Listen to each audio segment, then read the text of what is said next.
Hello and good evening. I'm Melisa, Idris. And I'm Sharaad, Kuttan. Welcome to Consider This, the show where we want you to consider and then reconsider the news of the day. Let's begin with the National Strategic Plan to address the causes of underage marriage, which was launched today. Now, this is a 5-year plan that aims to end the practice of child marriage in Malaysia.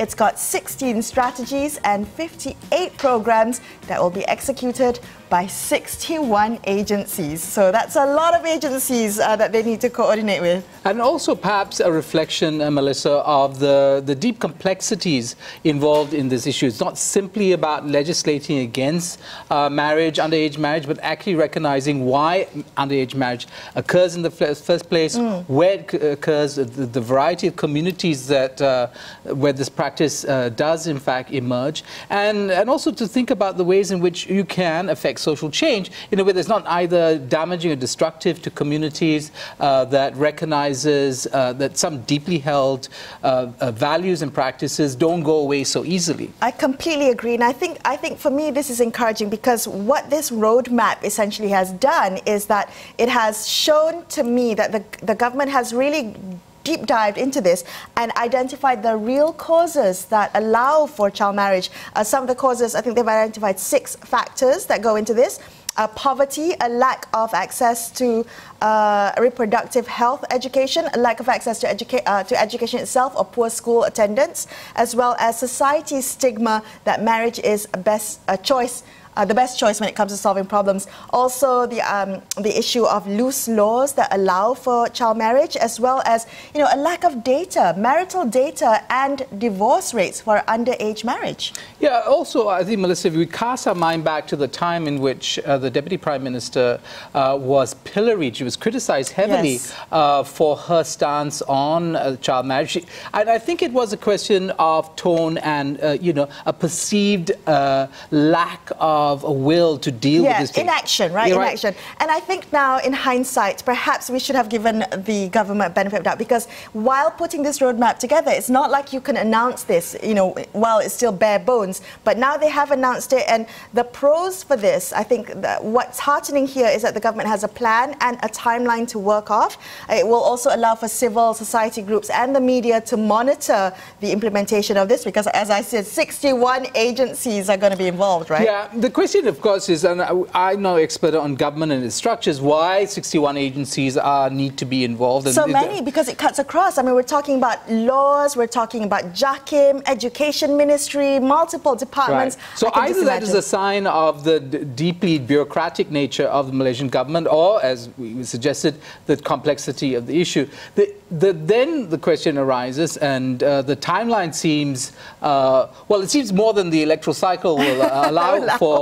So it's going to, as it were, exceed the term of the Pakatan Rakyat government. The question for many will be, I guess, in allowing this period to go on, will there be a moratorium on child marriages? Or will, in some people might find this, that we're sacrificing some girl children on the altar of this rather slow process of stakeholder consultations and aligning laws and such. Okay. Moratorium would be a really interesting proposal to look into, Sharaad. I also am curious to know, now that this has been launched, I wonder where the backlash may come from, if there is any. Who will oppose this roadmap, and who would attempt to derail it?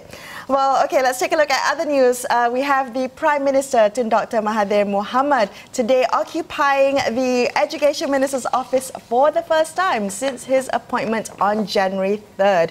He also said today that it is, quote-unquote, not fair for the government to provide free breakfast to those who can afford it. If I may quote him, he said, to provide breakfast to all means that those who have money, those who are rich and eat a lot at home, will also get it.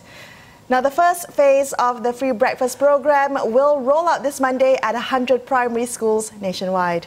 Well, there I guess many responses to the Prime Minister, including the fact that perhaps parents who are wealthy and who are already giving their kids breakfast at home will manage that situation and not allow their children to become obese as a consequence of doing double dipping, breakfast at home and then breakfast at school. I don't really think that is the issue. Neither do I. Right. So then the question is, what is this behind the Prime Minister's concern? Is it that we have a policy that's not targeted? It's broad-based, which on one hand might be actually easier for implementation. Correct. You don't have to means test, you don't have to decide who's needing, who's not, who's getting breakfast and who isn't. You just give everybody the breakfast. And in fact, many people on social media have already chimed in saying they think this is a good idea, that in fact it doesn't stigmatize the needy kids and it allows all the kids to share a common breakfast, which probably is a good thing. Well, and it's not just on social media, Sharaad, but research has shown that stigmatization of poverty is real. Now, in 2015, 29% of the 1.4 million eligible children in the UK did not participate in a free school meal program because they were feared of being bullied, of being labelled. In Canada, it was the parents who were resistant to send their children for school food programs because that would mean that they would have to declare their poverty in order to obtain aid. So research has shown that to segregate children when it comes to breakfast programs or free meals at schools, there are unintended consequences to the children. And I have to say, nutrition is also a really key aspect of this. Tackling nutrition in children cannot be confined to only the B40 group.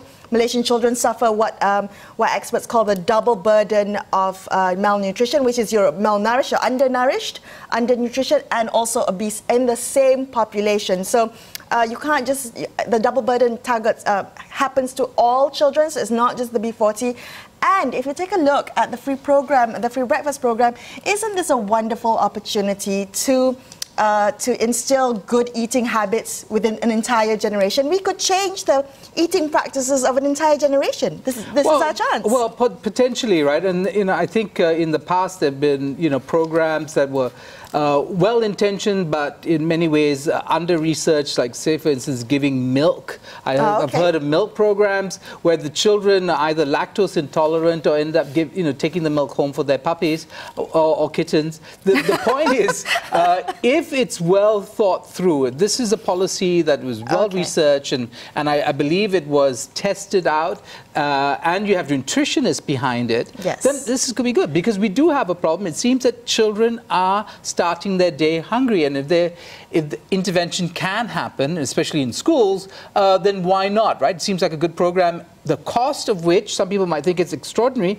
1.67 billion at its top end, potentially, but that only amounts to about 3% of the Ministry of Education's budget. Yes, so 3%, and I'm sure that is a small price to pay to take care of all our children in school at the moment, and I completely agree with you. This boils down to the implementation, so hopefully we'll have healthy, nutritious food being served for breakfast for our kids.